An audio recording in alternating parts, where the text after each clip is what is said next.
ఇప్పుడు 'గబ్బర్ సింగ్'లో 'రౌడీ బ్యాచ్'లో ఉన్నారా మీరు? అవునానమ్మా. ఆహా! 'అంతాక్షరి'లో కూడా ఉన్నారు. అంతాక్షరి చేయలేకపోయాను. ఓహ్! అప్పుడు కొంచెం ఓకే. బిజీగా ఉన్నానమ్మా నేను. 3, 4 సినిమాలు చేస్తున్నాను ఆ టైంలో.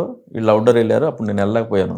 సో, ఇప్పుడు 'అంతాక్షరి' సీన్ మిస్ అయ్యానని చెప్తున్నారు కదా! ఇప్పుడు 'ఉస్తాద్ భగత్ సింగ్'లో ఆ! అలాంటి సీన్ ఏమైనా ఉందా? అంత్యాక్షరి మిస్ అయ్యాను కదమ్మా! అప్పుడు చాలా బాధపడ్డాను.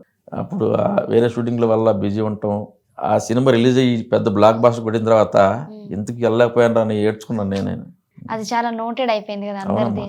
ఎక్కడికెళ్ళినా 'గబ్బర్ సింగ్' బ్యాచి. పెళ్ళిళ్ళకి అవును. 'గబ్బర్ సింగ్' బ్యాచి. అది బర్త్‌డేలకి 'గబ్బర్ సింగ్' బ్యాచి. ఇంకా దేనికి ప్రతి అవును. ఒక్క దానికి ప్రతి ఈవెంట్‌కి వాళ్ళే.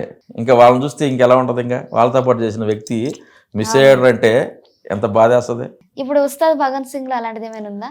మొన్న హరీష్ శంకర్ గారి దగ్గరికి కలిస్తే 'వస్తాద్ భగత్ సింగ్'లో కూడా ఒక చిన్న ఎపిసోడ్‌లో చేపిచ్చారమ్మా. ఓకే. అది హీరో చిన్నప్పుడు.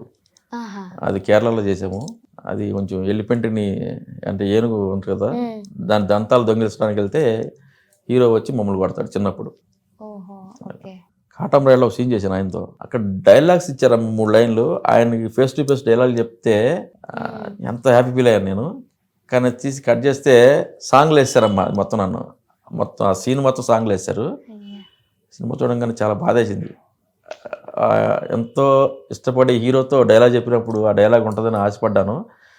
కట్ చేస్తే ఆ సీన్ మొత్తం ఆ డైలాగ్ ఎత్తేసి ఓన్లీ ఆయనతో డబ్బులు తీసుకుని, డాక్యుమెంట్ చేసుకుని ఆయన పాదాల మీద పడే సీన్ వరకే పెట్టారు. అయినా హ్యాపీయే. ఆయనతో ఉన్న డైలాగ్ లేకపోయినా కనీసం అదైనా ఉంచారు.